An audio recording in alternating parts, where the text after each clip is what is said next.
And now, let us bless the Lord.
Diyos na makapangyarihan sa lahat. Purihin ka, Yahweh El Shaddai, sa iyong kapurihan, kaluwalhatian ngayon at magpakailanman. Hallelujah, hallelujah.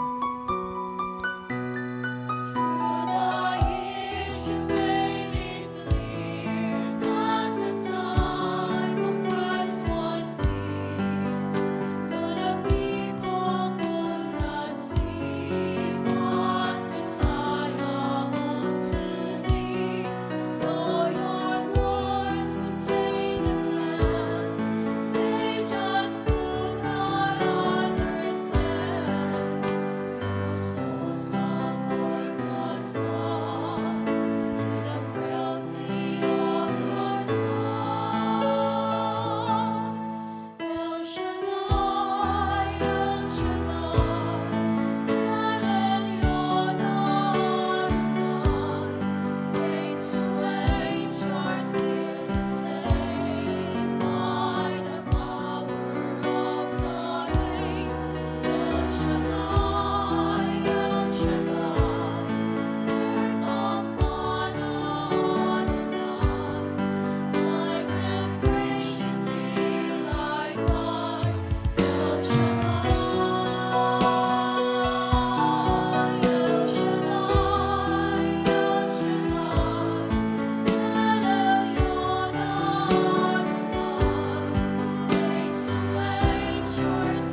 Panginoong Heso Kristo, kung paano kang matagumpay na pumasok sa Jerusalem upang ang paghahari mo ay dalhin sa bayan pong iyan.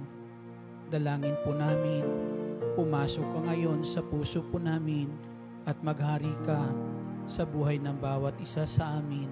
Sa ngalan ng Ama, ng Anak, ng Espiritu Santo. Amen. Purihin ang Panginoon.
Purihin ang Panginoon at pakinggan natin ang mabuting balita mula po sa Ebanghelyo ng Panginoong Hesus ayon kay San Lucas, kabanata po ay 11, talata 28 hanggang sa susunod na mga talata. Pagkasabi nito, nagpauna si Jesus patungo sa Jerusalem nang malapit na siya sa Betbage at Betania sa bundok na kung tawagi bundok ng mga olibo. Pinauna niya ang dalawang alagad. Sinabi niya sa kanila, pumunta kayo sa susunod na nayon. Sa pagpasok dooy, matatagpuan ninyo ang isang bisirong asnong nakatali. Hindi pa ito nasasakyan ni numan. Kalagin ninyo at dalhin dito. Kapag nagtanong kung bakit ninyo kinakalag, sabihin ninyo kailangan ito ng Panginoon. Kaya't lumakad ang mga inutusan at natagpuan nga nila ang asno ayon sa sinabi sa kanila ni Jesus. Samantalang kinakalag nila ito, tinanong sila ng mga may-ari, bakit ninyo kinakalag iyan? Kailangan ito ng Panginoon, tugon nila. Dinala nila kay Jesus ang asno at matapos isapin sa likod nito ang kanilang mga balabal, pinasakay nila ang kanilang sa balabal, siya ay pinasakay nila. Nagpatuloy si Jesus sa kanyang paglalakbay at sa kanyang daraanay na may inilalatag ng mga tao ang kanilang mga balabal. Nang malapit na siya ay palusong na sa libis ng mga bundok ng mga olibo, nagsigawan sa galak ang buong pangkat ng mga alagad at malakas na nagpuri sa Diyos. Dahil sa mga kababalaghang nasaksihan nila, ang wika nila, purihin ang hari na dumarating sa ngalan ng Panginoon. Kapayapaan sa langit, purihin ang Diyos. Sinabi sa kanya ng ilang pariseyong kasama ng karamihan, Guro, sawayin mo nga ang iyong mga alagad. Sumagot siya, sinasabi ko sa inyo, kapag tumahimik sila, ang mga bato na ang sisigaw. Ito po ang mabuting balita ng ating Panginoong Hesukristo. Pinupuri ka namin, Panginoong Hesukristo. Purihin natin ang Panginoon sa kanyang lahat ng kapurihan, kaluwalhatian, magpakailanpaman. Hallelujah. At sige po, pwede na po silang maupo. Muli isang mapagpalang hapon po sa ating lahat. Patuloy po ang Panginoong Hesus na minsan sinasabi, ako'y kumakatok sa pintuan at kung di rin gininuman ang aking tinig at ang pinto'y pagbubuksan, ako'y papasok sa tahanang iyan at sasaluhan ko siya sa pagkain. Nanawa ang Panginoong ito ang siyang patuloy na matumuloy sa puso po natin at lagi nating makasama sa buhay po natin. Amen? Sa pagpasok ng Panginoong Hesus sa Jerusalem po, ito po yung kung saan tinatanggap siya ng mga tao nung sandali na yan na siya po ay hari. At sa panahon na yan, ito po ang kanilang inaasahan na magsisimula na ang paghahari ng ating Panginoong Jesucristo ayon po sa kanilang inaasahan. Na makikita po natin kung ano po yung nagiging pamumuhay, ng mga tao doon sa nasasakupan ng kaharian pong iyan, doon nahahayag ang pagiging hari ng isang hari. Amen? Sapagkat nabubuhay ang mga tao po, ang kabuhay mayroon po dyan sa kaharian pong iyan ay kung ano po ang mayroon sa puso ng isang hari. Amen? At nung panahon po na yan, nung ang ating Panginoong Jesucristo po ay pumasok po sa Jerusalem at kinikilala siya ng mga taong hari, ang lahat ng kumilalang hari sa ating Panginoong Jesucristo, napuno po yung puso nila ng kagalakan. Napuno ang puso nila ng kagalakan na kung saan walang humpay silang nagpupuri sa ating Panginoong Jesucristo. Patuloy na kung saan ang pagpupuri, pagsigawan ng mga tao bilang pagpupugay sa ating Panginoong Jesucristo bilang hari ay naririnig nung sandali pong iyan. Pero sa mga taong ayaw kilanlin si Kristong Hari, ayaw nilang marinig yung mga papuri pong iyon at hanggang maari ay kanilang kinausap ang Panginoong Jesucristo na yung mga taong nagpupuri sa Kanya, nagpupugay bilang Hari, ay maari ay tumahimik. Nung sandali na yan ay tigilan na po yung kanilang ginagawa. Subalit dyan po natin matatanaw, kapag ang ating Panginoong Jesucristo ay tunay na kinilala ng isang tao na hari sa kanyang buhay, hindi ikakahiya ng taong itong papurihan ang ating Panginoong Jesucristo.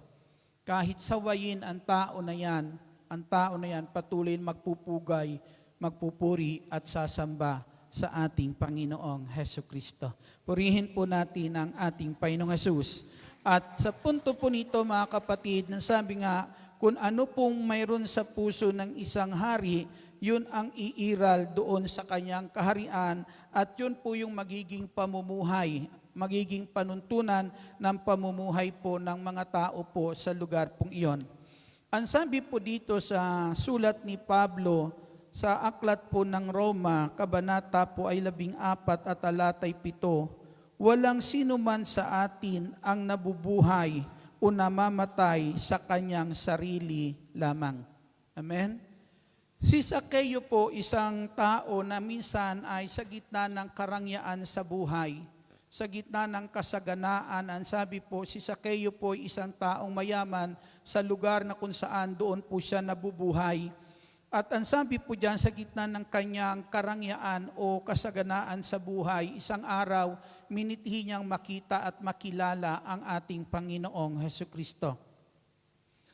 At kinatagpo ng Panginoong Jesus si Zaccheo. Nung si Zaccheo na sa ibabaw ng puno, kinatagpo siya ng ating Panginoong Hesukristo at ang ating Panginoong Jesus ay tumuloy sa bahay ni Zaccheo.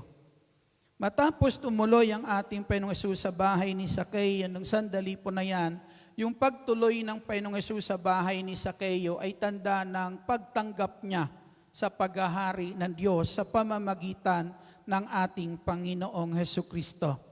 At matapos po noon, tumayo po si Zaccheo at ang sabi ni Zaccheo, kalahati ng aking kayamanan ibibigay ko sa mga dukha. Kung mayroon man akong nadaya, 4 na doble ibibigay ko sa kanila. Nung wala pa ang paghahari po ng Diyos sa buhay ni Zaccheo, si Zaccheo ay makasarili na tila bagay walang nakikitang kapwa. Amen. Tila baga nung sandali na yan, ang sabi po dito ni San Pablo, walang sino man sa atin ang nabubuhay o namamatay para sa sarili lamang. Subalit alam natin, nung wala pa ang Panginoon ng paghahari ng Diyos sa buhay po ni Zaccheo, hindi ito ang kanyang pananaw. Amen? Para sa kanya, nung sandali na yan, ay pangsarili lamang. Subalit dyan po natin matatanaw minsan mga kapatid, paano natin, nung si Zaccheo ay, nung sandali na yan, tanggapin ang Panginoong Jesucristo, makita po natin kung anong nagbago sa buhay ni Zaccheo. Nung sandali na yan, natanaw niyang hindi siya nag-iisa. Natanaw niyang may kapwa siya. Amen? Sa pamamagitan minsan ng mga taong nasa paligid natin, paano natin na kung saan ang paghahari ng Diyos ay kinikilala, tinatanggap natin sa buhay natin sa pamamagitan nila. Amen.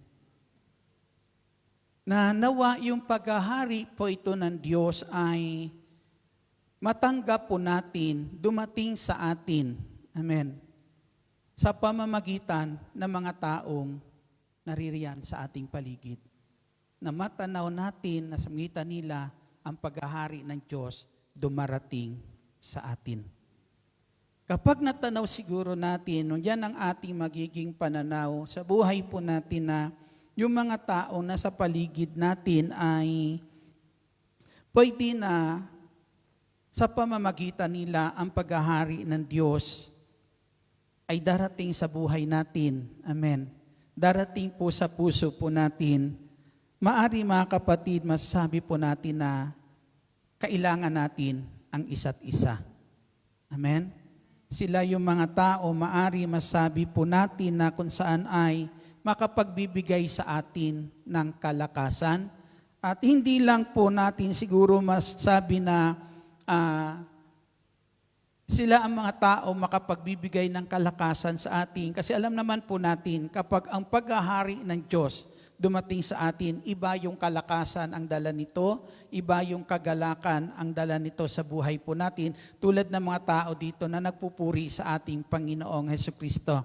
Kaya kung ang paghahari ng Diyos ay dumarating, kilanli natin na dumarating sa buhay natin sa pamamagitan ng mga taong ito mga kapatid, malamang sa malamang, hindi lang po na kung saan kikilanli natin sila sa buhay natin para magkaroon tayo ng kalakasan, kundi tayo din ay magiging kalakasan. Amen. Magagawa din natin sa kanila kung ano ang makakatulong para din po sila'y magkaroon ng kalakasan.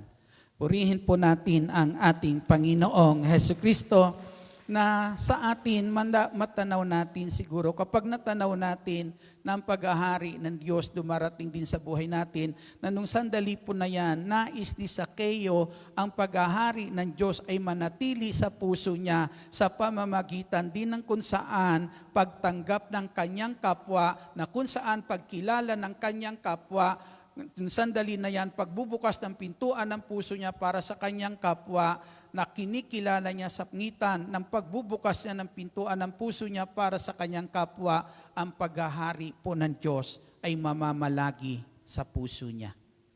Amen. Palakpakan natin ang ating Panginoong Jesucristo. Minsan may sinasabi po tayo na sa buhay po natin, itong ating madalas minsan sinasabi, kapag napuno na ang salop, ay dapat kalisin na. Ano? Kapag napuno na ang salop, ang sabi po ay kinakailangan ang salop na yan ay kalisin na. Halimbawa, kung ang tinatakal mo ay bigas. Amen. Bigas. Pag napuno na yung takalan mo ng bigas, kakalisin mo. Amen? Ibig sabihin yung sobra, hindi na iyo. Yung natira doon sa takalan mo, yun ang iyo. Yun ang iyo. Saan mapupunta yung sobra? Hindi naman siguro yung sobra na yun ay wala ng halaga, wala ng pakinabang. Amen? Siyempre, dahil ito lang yung para sa'yo, yung sobra doon sa takalan mo, kakalisin mo, na kung saan, yun ang pwede mong ibahagi. Amen. Yun ang pwede mong ibahagi. Kasi minsan kapag sinabi natin, kapag napuno na ang salop, kinakailangan na kitang kalisin, alisin sa buhay ko. Di po ba? Pero ang tanong kasi kapag napuno ang salop, minsan ang ating kasing tinatakal, mga kapatid, ay yung bagay na alam natin pakinabang sa buhay po natin. At yung sobra sa pakinabang para sa atin, yun na yung kinakalis natin at kung maari, yun ang ibinabahagi. Amen? Ang pag-ibig ng Diyos ay walang hangganan. Amen? Walang hangganan. Kapag ang pag-ibig ng Diyos ay ibubuhos sa ating takalan, tiyak aapaw. Amen? Tiyak aapaw po yung takalan po natin kasi ang takalan meron ang Diyos ay masigit kaysa takalan meron po tayo. Kaya ang sabi nga, kapag ikaw nagbigay, bibigyan ka ng Diyos siksikliglig at nag-uumapaw. Amen? Kasi talagang hindi kaya ng ating takalan yung kayang ibigay sa atin ng Diyos. Kapag ang ating sinukat ay pagmamahal po ng Diyos, talagang aapaw yung pagmamahal na yan. Kapag ibinuhos yan sa atin ng Diyos, aapaw po yan sa takalan po natin. Kapag umapaw yan sa takalan natin, isa lang ibig sabihin yan, hindi lang yung sarili mo ang dapat mong mahalin, kundi mahalin mo ang iyong kapwa. Amen? Mahalin mo ang iyong kapwa, kaya umaapaw yan para yung pagmamahal na ibinubuo sa atin ng Diyos ay dumaloy sa iba. Maibahagi po natin iyan sa ating kapwa. At alam po natin na ang kasamaan ay hindi talaga mananaig iyan sa kabutihan. Hindi po mananaig ang kasamaan sa kabutihan. Bakit po? Kasi yung pag-ibig ng Diyos hindi naman kayang pantayan ng kasamaan. Hindi kayang pantayan, masigit ang pag-ibig po ng Diyos. Kaya iiral at iiral ang kabutihan sa puso ng isang taong pinaghaharian ng Diyos, na tumanggap po sa ating Panginoong Jesucristo. Kaya magagawa po ng pag-ibig po nito, hindi makakapanaig talaga ang kasamaan. Kaya ganun na lang ang sabi ni San Pablo, daigin ninyo ng mabuti ang masama. Amen? Daigin ninyo ng mabuti ang masama. Kasi alam po ni San Pablo, kayang-kaya iyan gawin ng isang taong pinaghaharian ng ating Panginoong Jesucristo. Kasi yung pag-ibig ng Diyos na ibinubuo sa puso po natin ay sagana. Amen. Palakpakan natin ang ating Panginoong Jesus. Na sa isang bahagi ng sinulat ni San Pablo sa Aklat ng Roma, kung hindi magkakamali sa talata po ay 5 o talata 5 hanggang talata o kabanata po ay 5, talata po ay 8.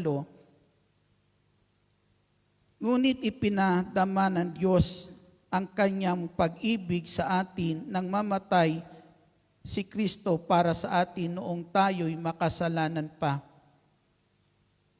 Hindi tayo mabibigo sa ating pag-asa sapagkat ang pag-ibig ng Diyos ay ibinuhos sa ating mga puso sa pamamagitan ng Espiritu Santo na ipinagkaloob na sa atin ng Diyos. Purihin po natin ang Panginoong Hesus. Ang pag-ibig ng Diyos ay ibinuhos na sa atin, sa ating mga puso sa pamamagitan ng paghahari sa atin ng Espiritu Santo. Amen? Minsan po, paano pinaghahari sa puso po natin ang habag mayroon ang Diyos sa pamamagitan ng mga taong nasa paligid natin? Amen? Kahit anong pagkukulang ng isang tao, tao pa rin. Amen. Kahit anong pagkukulang ng isang tao, tao pa rin. Kaya sa pamamagitan ng taong iyan, paano pinaghahari natin ang pag-ibig o pinaghahari natin ang habag ng Diyos sa puso po natin? Pag sinabi natin minsan, kahit anong pagkukulang ng tao, tao pa rin yan. Kapatid mo pa rin yan. Anak mo pa rin yan. Magulang mo pa rin yan. Asawa mo pa rin yan. Kaibigan mo pa rin yan. Amen. At sa pamamagitan nila na minsan may pagkukulang, paano po sa pamamagitan nila pinaghahari natin ang pag-ibig o ang habag ng Diyos na kung saan sa pamamagitan nila ang Diyos ay patuloy na naghahari sa buhay natin. Tinatanggap sa gitna ng pagkukulang nila, natatanggap pa rin natin ang paghahari ng Diyos sa pamamagitan nila.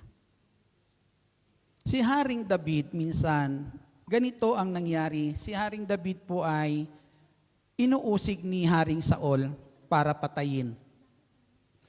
Sa pangalawang pagkakataon, natagpuan ni Haring David si Saul na tulog. Naroroon yung sibat ni Saul, sa ulunan po ni Saul, at nakita po yon ni Haring David. Kinuha ni David po yung sibat na yon at hindi niya sinaktan si Haring Saul. Ang sabi dito, sumisigaw si David, nakilala ni Saul ang tinig ni David. Sabi niya, David, anak ko, ikaw nga ba iyan? Tanong ni Saul. Tanong niya. Sinabi ni Saul, nagkamali nga ako. David, aking anak, magbalik ka na at hindi na kita aanuhin sapagkat sa araw na ito, hindi mo na naman ako pinatay, bagamat naging masama ako at malaki ang pagkakasala kong nagawa sa iyo. Itong sinabi po ni Haring Saul, nung hindi po siya saktan, nung hindi po siya galawin po ni David, ang sabi niya, anak ko, bumalik ka na sa akin. Hindi na kita aanuhin. Ang sabi ni Haring David, ang sabi niya, isang katagumpayan sa isang tao, isang biyaya at pagpapala ng Diyos, tagumpay na kaloob ng Diyos sa isang tao na ang kanyang kalaban ay ibigay sa kamay niya ng Diyos. Subalit ang sabi ni Haring David ng sandali na yan, isang katagumpayan na ibigay ka ng Diyos sa kamay ko, para nung sandali na yan, ikaw ay mapatay ko. Pero hindi ko ginawa iyan dahil ang sabi niya, hindi ko kayang gawin sa isang hinirang ng Diyos ang saktan ang hinirang ng Diyos. Amen. Kahit may pagkukulang, tao pa rin yan. Kapatid mo pa rin yan. Magulang, asawa, nasa gitna ng pagkukulang, kinakailangan sa pamamagitan nila, maghari pa rin sa puso natin ang habag ng Diyos. Ang awa ng ating Diyos. Purihin po natin ang ating Panginoong Jesucristo na anumang pagkukulang na maari meron sila, anumang kabutihan sa sandali na yan na maaring ibigay pa natin ibigay natin. Huwag natin ipagkait. Amen? Matapos gawin po iyon ni David kay Saul, si Saul ay nanalangin. At ang sabi ni Saul, pagpalain ka ng Diyos. Sa ginawa mong iyan, pagpalain ka ng Diyos. Marami ka pang gagawin, ang sabi ni Saul, marami ka pang gagawin at sa lahat mong gagawin, ikaw ay magtatagumpay. Ito yung panahon na kung saan yung dalangin ni Saul po, kinikilala niya na ang pagkahirang ng Diyos kay David nung oras na yan. Kaya yung pagpapala bilang paghari, ang pagpapala bilang sa paghahari po ni David nung sandali na yan ay iginawad na ni Saul sa pagitan ng kanyang panalangin na kung saan ang kanyang panalangin, pagpalain ka ng Diyos sapagkat marami ka pang gagawin at sa lahat mong gagawin, ikaw ay magtatagumpay. Purihin po natin ang ating Panginoong Jesucristo na yung hangarin dati ni Saul nung sandali na yan ay napalitan ng kabutihan. Amen? Kabutihan na kung sa pangitan niyan, ipinanalangin niya si David na pagpalain ng ating Diyos. Minsan, maraming taong hindi nakakaganti ng kabutihang ating ginagawa, pero minsan, ikaw ang laman ng kanilang panalangin. Amen. Ano yung panalangin iyon? Isang panalangin na hindi nila kayang ibigay sa iyo. Amen. Ang Diyos ang magbibigay para sa iyo. Purihin po natin ang ating Panginoong Jesucristo kung patuloy na ang habag meron ang Diyos ay maghari sa puso po natin sa pamamagitan ng mga tao nito na nangangailangan ng tulong at habag sa oras na nakikita natin sila. Amen? Kaya parang sinabi ni David, sandali na yan, kinalimutan ko na. Nung makita niya si Saul, anumang ginagawa at nais si Saul ng kasamaan sa kanya, parang sinasabi ni David, kinakalimutan ko na ang anumang kasamaan binabalak mo para sa akin.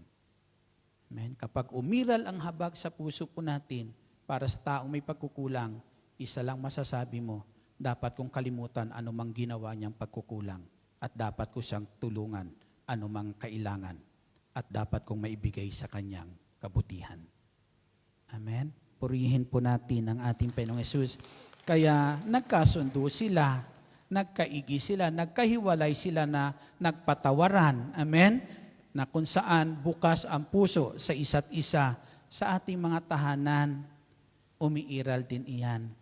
Nananatili lang minsan ang pagtatampuhan. Amen? Nananatili lang minsan ang galit sa puso ng bawat isa kasi wala ang paghahari ng Diyos.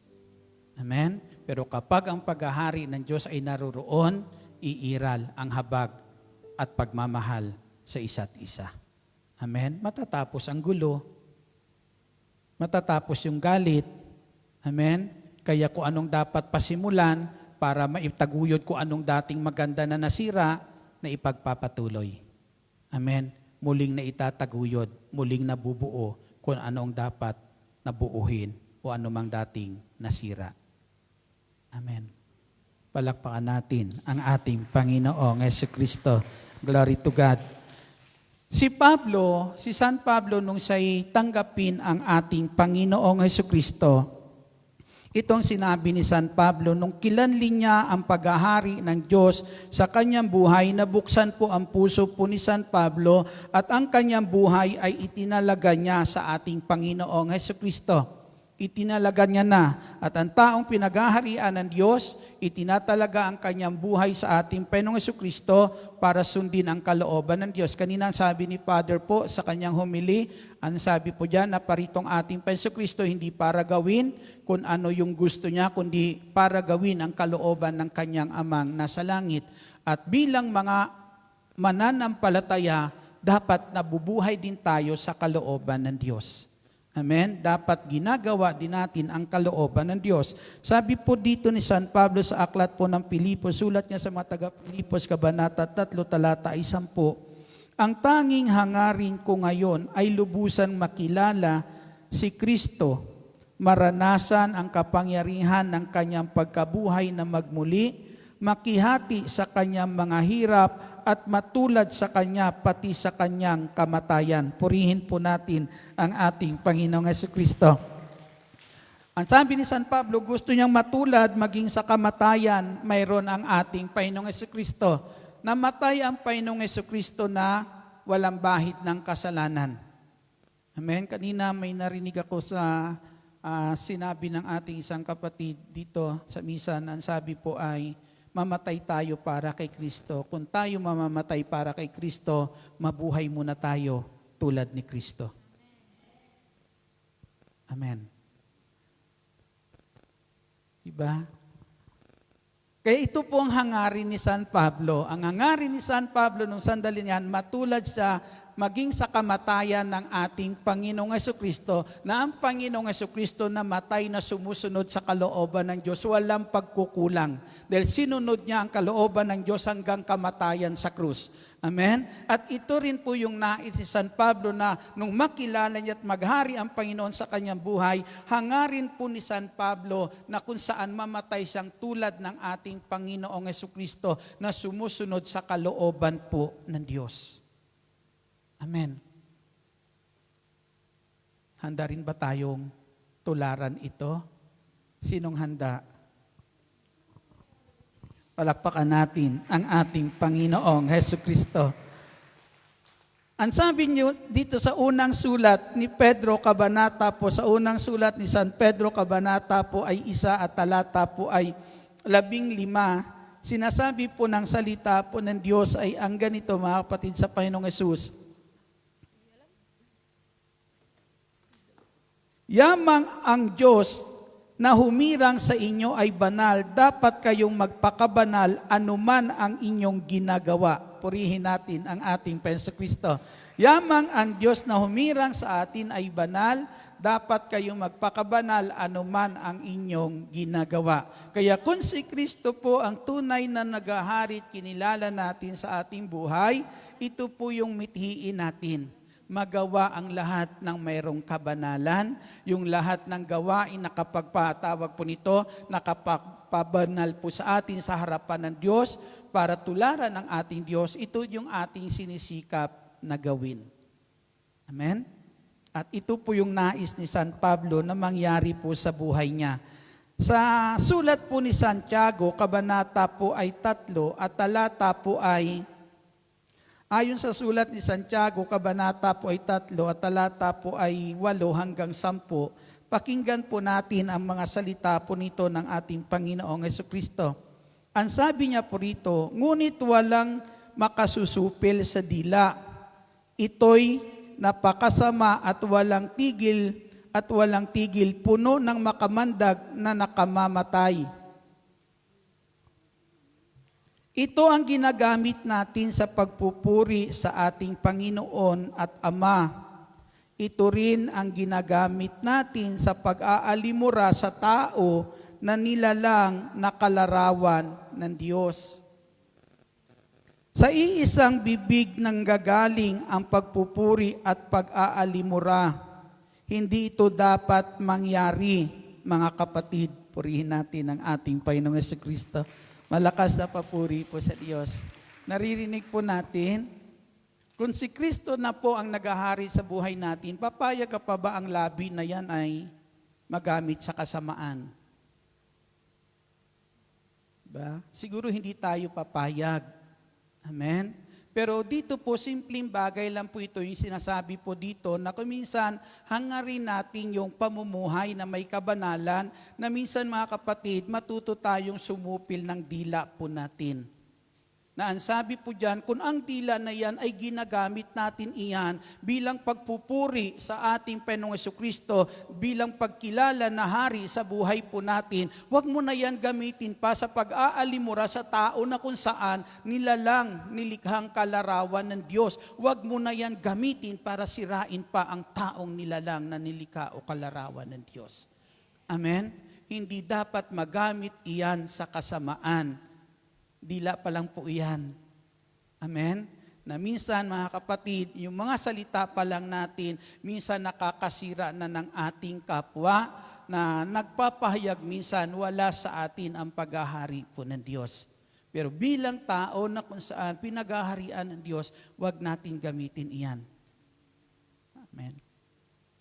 Minsan simpleng pagkakamali ng tao, pero yung salita natin binibitawan, hindi makain. Amen. Ganun na lang natin hamakin po iyon, mga kapatid. Bakit? Kasi minsan ganun na lang kaliit ang tingin natin sa ating kapwa. Pero ang sabi po dyan, alalahanin mo, nilalang iyan na kalarawan ng Diyos. Amen. Kalarawan ng ating Diyos na hindi dapat ang isang katulad niya ay sinisira natin, kundi inaalagaan. Kung nais natin na kung saan mabuhay tulad ng pagkabuhay ng Jesucristo at mamatay tulad ng pagkamatay ng Panginoong Hesus, pakinggan niyo po ito sa aklat po ng sulat po. Sa aklat ng Roma Kabanata po ay sulat ni Pablo sa taga Roma Kabanata 14 talata ay 8. Kung tayo nabubuhay tayo para sa Panginoon, at kung tayo namamatay tayo para sa Panginoon. Kaya nga, sa mabuhay at sa mamatay, tayo'y sa Panginoon. Amen? Nabubuhay tayong ginagawa ang kanyang kalooban. Mamamatay tayo na ginagawa ang kanyang kalooban. Paano natin gagawin iyan? Ang sabi po, kung paanong inialay ni Kristo ang kanyang buhay para sa atin, ialay natin ang ating kapatid, sa ating mga kapatid, ang buhay natin, ialay natin sa ating mga kapatid. Amen? Bilang yamang tayo'y pinaghaharian ng ating Diyos. Amen. Maging malawak. Amen.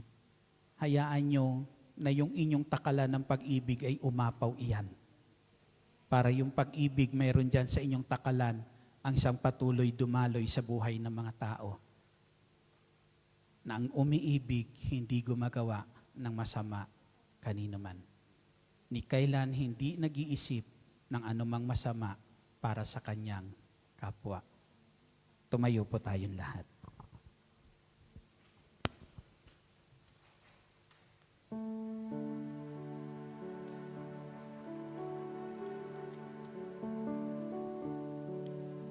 Panginoong Hesus, dalangin po namin, maghari ka sa buhay po namin. Kung paano ka naghari sa buhay ni Haring David, para ang pagmamahal, ang paghahari ng pag-ibig mo, taglayin ang puso niya, at magawa ang kabutihan para kahit sa mga taong nagnanais, sumira ng kanyang buhay, maghari ka o Diyos sa buhay namin. Kung paano ka naghari sa buhay ni Zaccheo, para malaman ni Zaccheo nung sandali na yan, ang buhay niya hindi lang para sa kanya, kundi para sa kanyang kapwa. Dalangin namin, Panginoong Hesus, maghari ka sa buhay po namin. Na ang buhay meron kami, buhay din na mailaan namin para makakagawa ng mabuti sa sino pa man.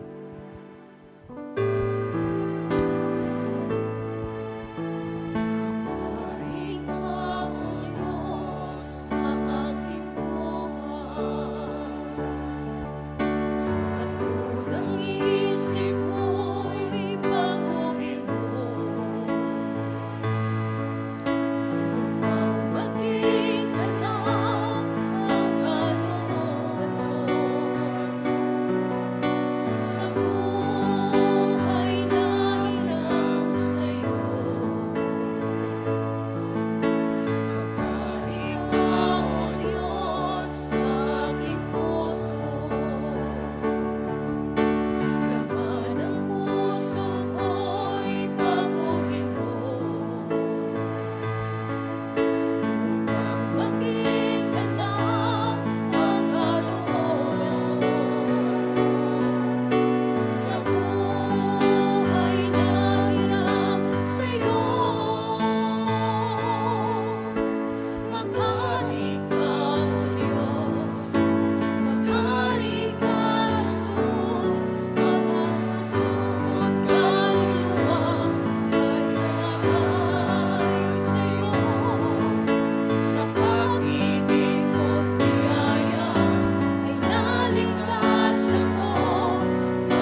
Panginoong Yesus, maghari ka sa buhay ng bawat isa po sa amin. Ang kabutihang alam namin, Lord, ay may hangganan. Subalit bigyan mo kami ng pangunawa sa higit na kabutihang alam mo, Panginoong Yesus, para ang kabutihang mayroon ka, O Diyos, ang siyang umapaw sa puso po namin. Panginoong Yesus, ang wika mo, ang anumang kabutihang ginagawa namin sa aming kapwa ay handog na kinalulugdan mo. Dalangin namin, Panginoong Yesus, tulungan mo kami kung paano ikaw na bubuhay sa daigdig na to, bawat ginagawa mo ay handog na nagbibigay lugod sa Diyos, sa iyong amang nasa langit.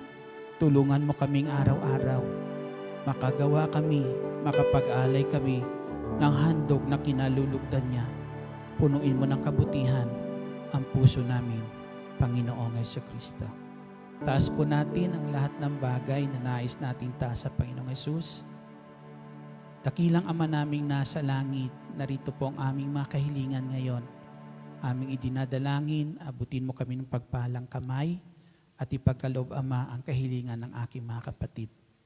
Sagana ang iyong pag-ibig, Panginoong Jesus. Sagana ang iyong habag at buong puso kaming nananalig na sa biyaya at habag mo, Panginoong Jesus, kakamta namin lahat ng kahilingang aming itinataas. Tulad ng pagkakalob mo sa amin, Ama, ng bugtong mong anak na sa Jesucristo. Patuloy biyayaan ang bawat isa sa amin. Patuloy, Ama, ng magandang kalusugan at kalakasan. At patuloy dakilan, Diyos, maghari ka at manahan sa puso namin at tulad ng iyong pangako, huwag mo kaming iwan, huwag mo kaming pababayaan. Salamat, dakilang Ama, sa iyong lahat ng kapurihan, kaluwalhatian, sa kabutihang itong ginagawa mo sa amin at patuloy pang gagawin sa ngalan ng Ama, ng Anak, ng Espiritu Santo. Amen. Papurihan at pasalamatan natin ang ating Panginoong Jesucristo.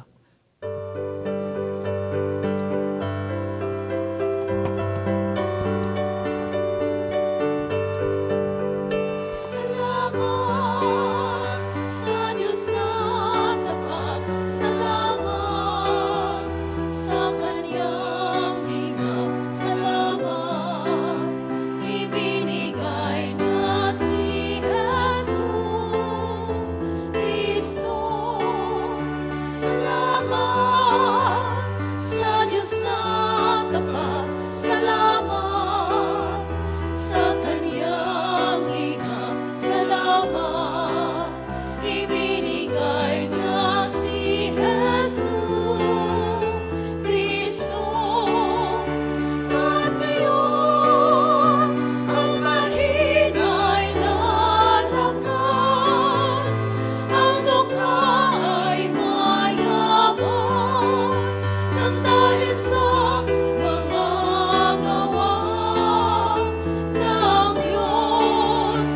At ngayon ang mahina'y lalakas, ang dukha ay mayaman, nang dahil sa mga gawa ng Diyos. Salamat, salamat,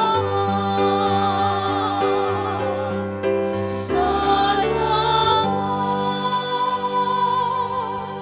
Manatili po tayong nakatayo at ating dasalin ang Salmo 91, awit ng pagtitiwala sa Diyos. Siyang naghahangad na pagkupkop ng kataas-taasan at nananatili sa kalinga niyong makapangyarihan. Makapagsasabi sa kanyang Panginoon, muog ka't tahanan. Ikaw ang aking Diyos, ang Diyos na tangi kong pinagtiwalaan. Ika'y ililigtas niya sa panganib sa umang nabitag, at kahit anumang mabigat na salot, di ka magdaranas. Lulukuban niya sa lilim ng kanyang malabay na pakpak, sa kalinga niya ay natitiyak mo na ikaw ay ligtas. Iingatan niya at ipagsasanggalang pagkat siya ay tapat. Pagsapit ng gabi, di ka matatakot sa anumang bagay, maging sa gagawing bigla ang paglusob pagsapit ng araw. Ni sa ano pa mang darating na salot pagkagat ng dilim. Di ka matatakot sa kasamaan mang araw kung dumating.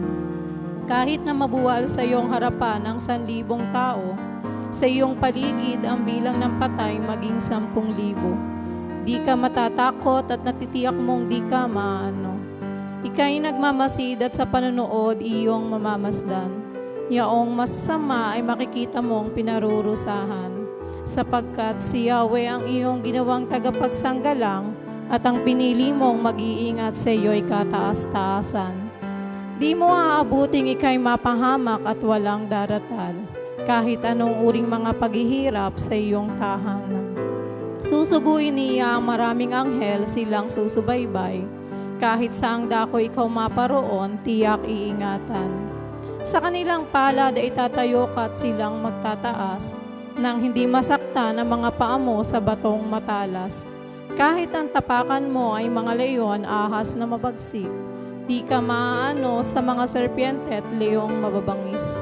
Ang sabi ng Diyos, aking ililigtas ang tapat sa akin, at iingatan ko ang sino mang taong ako'y kikilanlin.